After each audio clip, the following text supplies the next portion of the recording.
উদ্বোধনী ম্যাচে কোপা আমেরিকার দুর্দান্ত জয়। যুক্তরাষ্ট্রে পদ্মা উঠেছে ফুটবলের ঐতিহ্যবাহী টুর্নামেন্ট কোপা আমেরিকার ৪৮তম আসরের। উদ্বোধনী ম্যাচে উত্তর আমেরিকার দেশ কানাডার মুখোমুখি হয় দক্ষিণ আমেরিকার দেশ ও ডিফেন্ডিং চ্যাম্পিয়ন আর্জেন্টিনা।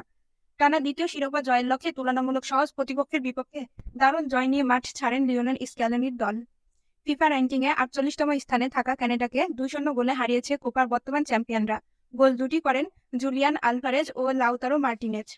শুক্রবার বাংলাদেশ সময় সকাল ৬টায় আটলান্টার মার্সিডিজ বেঞ্জ স্টেডিয়ামে শুরু হয় ম্যাচটি। কানাডার বিপক্ষে শুরুটা ভালো করলেও গোলের দেখা পায়নি মেসির আর্জেন্টিনা। গোলশূন্য ড্র অবস্থায় শেষ হয় ম্যাচের প্রথমার্ধে সমান তালে লড়ে কানাডা। আর্জেন্টিনার সমান ৭টি শট নেওয়ায় তারা, যদিও বল পজিশনে এগিয়ে ছিল বিশ্ব চ্যাম্পিয়নরা।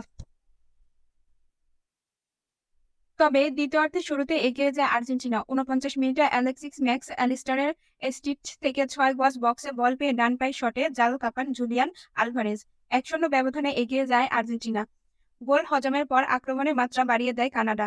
ডি বক্সের পরপর আক্রমণ চললেও গোলমুখে তেমন শট নিতে পারছিল না তারা। উল্টো ৬৫ মিনিটে প্রতিপক্ষের গোলরক্ষক ও একজন ডিফেন্ডারকে পেয়ে গোল করতে ব্যর্থ হন মেসি। তার শট ডিফেন্ডার পায়ে লেগে ফিরে আসে। মেসি সুযোগ মিস করার পরপরই গোলের সুযোগ পেয়েছিল কানাডাও, কিন্তু জোনাথন ডেভিডের শট একটুর জন্য লক্ষ্যভ্রষ্ট হয়। ৭৯ মিনিটে আবারও গোলের সুযোগ পান মেসি। এবার গোলরক্ষককে একা পেয়ে বল বাইরে মারেন এই মিয়ামি তারকা।